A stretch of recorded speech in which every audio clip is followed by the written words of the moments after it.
Տիկին Գևորգյանը վերջերս հարությունը շատ է լսում, որ բանակում ինքնասպանության դեպքեր են լինում ու դա դարձել է կարծես թե հաճախակի։ Ինչ կասեք այս առումով։ Այո, շատ ծանր եմ տանում, որ լսում եմ ինքնասպանություն, դուրս է գալի մեր այդ գյոզար լուսավոր տղաները, որոնք զորակոչվում են զինված ուժեր, չգիտես ինչի 6 ամիս հետո կամ մի տարի հետո փորձում են իբր թե իրանք սպանեն։ Այդ վարկածին ես չեմ հավատում, դա իմ կարծիքն է։ Այդ դեպքում եթե ինքնասպանություն ունենամ կամ առնվազն ինքը պետք է առողջական խնդիրներ ունենա, որ մարդ կարողանա ինքնասպանություն տեղ, դա հեշտ չի, ինքդ քեզ սպանես, դա հերթական Պապիկյանի այդ չես կարող դրան էլ ասես նախարար, ես ոնց ի սկզբանե իմ կարծիքին եղել եմ, որ դա չի կարող լինի պաշտպանության նախարար, իրա վարկածն է դա տենց հանում, որպեսզի չասեն, որ բանակում տիրում է ոչ բարոյական բարքեր, գողական վարքեր են տիրում բանակում, զինված ուժերում, որպեսզի դա ցույց չտա, որ իրա կառույցում ինչ է կատարվում, ինչ բարդակ վիճակա կներեք արտաբարի համար, բայց դա է լրիվ բնորոշ է իրեն։ Դրա համար ասում են ինքնասպանություն։ Անկամ վերջի դեպքը երբ եղել էր Չարենցավանին, Լուսի պես երեխան հետ խելացի երեխու հետ կապված ցավակցական անգամ հերագիր չէր ուղարկի կամ չէր ցավակցել։ Էս ենք դարել, մեր բանակը սա է դարձել։ Քանի բանակի ղեկավարը դա է, այդ ուսուցչուի կոչեցյալն է, որը ոնց ասել եմ, ելի կասեմ, իր կյանքում բացի գոմից ոչինչ չի տեսել, սա պետք է լինի մեր վիճակը։ Նաև վերջերս մի դեպք տեղի ունեցավ, թեկուզ ՊՆ-ն հերքեց դրա մասին, որ զինվոր են ծեծել, այնպես են ծեծել, որ ամբողջ դեմքը դեֆորմացվել է, սակայն ՊՆ-ն հերքեց, այս մասով ինչ կասեք։ Այո, եթե չեմ սխալվում, իրավապաշտպան Ժաննա Ալեքսանյանն է, դա բարձրաձայն է, դա շատ խելացի գիտակ կին է, ես չեմ կարծում ինքը ուղղակի դա բարձրաձայն է, ընդ որում եթե շեշտվեց, որ ծնողի կողմից է զանգն եղել, եւ այն մի հատ ուլ մամլո խոսնակ ունի, որ ամեն ինչ իրանք գրում են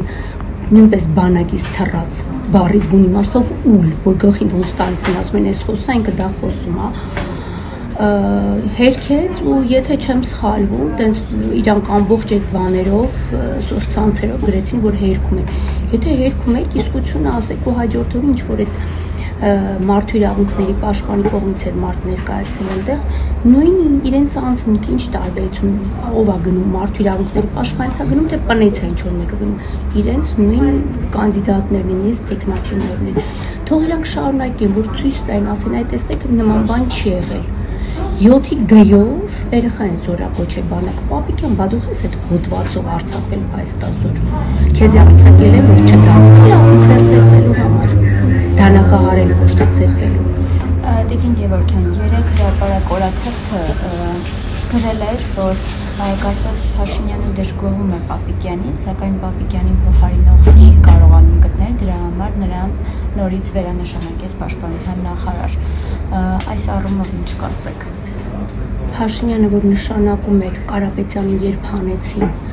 անձի պաշտպանության նախարարի, որ ուներ զինվորական գիտելիքներ, որը փորձառու էր, որը 10 եւ ավել տարի զինված ուժերի հետախուզության գլխավոր վարչության պետն է եղել, կոչումով գեներալ։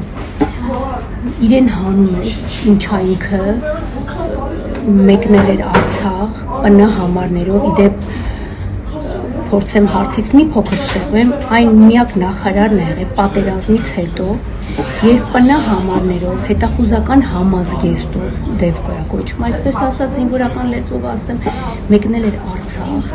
Արցախում մեկնել էր դիրքեր, հանդիպել էր բոլոր զինծառայողների, այդ խոսքը ժամկետայինների մասին է, եւ ժամկետային զինծառայողները այնքան էին ոգեշնչվել պատերազմից հետո,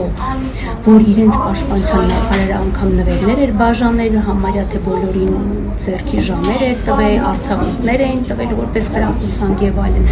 եւ զինվորները ավելի են ոգեշնչել, երբ տեսել են, որ նախարարը համազգեստով եկել էր 21 թվականին Արցախ։ նման տիպի նախարարին հանում է, այն նախարարին, որ ասում է դիրք պետքա չհանձնենք, պետքա հետ չկանգնենք եւ այլ, եւ բերում է նշանակումը ուսուցչի փոխի Փաշինյանը չգիտեր ում է նշանակում, բանակից թռածին բերում նշանակում ես, նույն Փաշինյանը նշանակում է փոխնախարարներ, նույն Փաշինյանը նշանակում է պատերազմ տանուկ տված օպերատիվ վարչության պետ է եղել Ասրյան Կոչեցյանը, գլխավոր շտաբի պետ է նշանակում, քիչ չեն տեսնում ում են նշանակում։ Նշեցիք շտաբի պետը, եթե չեմ սխալվում, վերջերս նա գնացել է դիրքեր, այս առումով ինչ կասեք, ինչու որոշեց հիմա Նախ ասեմ Թուրքի համազգեստը հագած, երևի նստեր պապային հաճանալու, որ ասեր տես ձեր կողմից ձեր համազգեստի ոճի համազգեստ եմ հագե, խայտարակ եղանք իր հակու կապից եւ դա չհասկացան գլխավոր շտաբի պետեր, թե բլոգեր էր գնացել, որ ցույց տան իբր թե դիրքերում ամեն ինչ լավ է։ Այ պետքա մեր նախարարի պես Արշակ Կարապետյանի պես նախարար լիներ, շեշտում եմ, որ այցեր կատարել Արցախ ոչ թե որպես բլոգեր, այլ որպես նախարար էր այցայ դրա համար գլխավոր շտաբը որպես բլոգեր ոչ թե պետքա գնար, այլ պետքա գնար որպես գլխավոր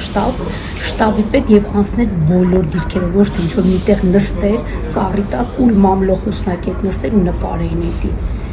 Համազգեստից արդեն կարելի էր ասել, որ այնտեղ շտաբի պետ չկա։ Անձը, որը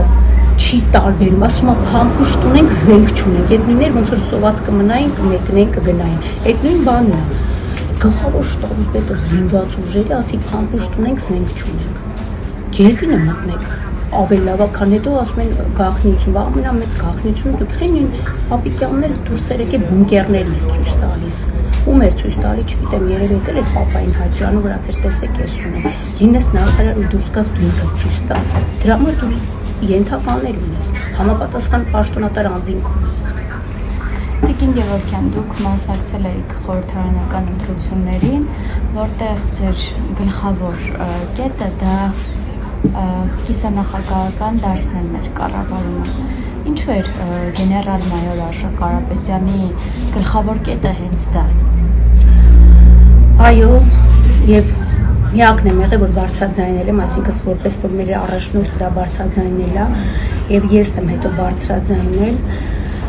ընդ որում եւ դեբատի էինք մենք հրավիրված այդ նախընտրական բուն TV-ում էինք կարծեմ, եթե չեմ սխալվում,